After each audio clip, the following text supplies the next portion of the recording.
বন্ধুরা, তোমাদেরকে একটা আশ্চর্য জিনিস দেখাচ্ছি। মানে সবার বাড়িতে তো তুলসী তলায় মনসা গাছ থাকে, কিন্তু এই গাছটা শুধু তোমরা দেখো বন্ধুরা, মানে কি যে বিশাল বড়, কি যে বিশাল বড়। মানে এই একটা গাছ থেকে যে কতগুলো গাছ বেরিয়েছে, মানে অবাক করা। মানে তোমরা দেখো শুধু কত দূর অবধি বিস্তৃত হয়ে গেছে গাছটা।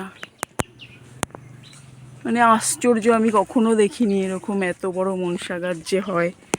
মানে কোথা থেকে শুরু হয়েছে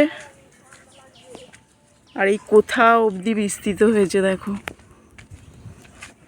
কত অবধি বিস্তৃত হয়েছে দেখো, কত বড় লম্বা আর কতটা। একটা গাছ থেকে মানে 7-8টা গাছ বেরিয়ে তার থেকেও উঁচু হয়ে গেছে। কি আশ্চর্য জিনিস বন্ধুরা, দেখেছো? তো চলো বন্ধুরা, টাটা, শুভ সকাল, সবাই খুব ভালো থেকো।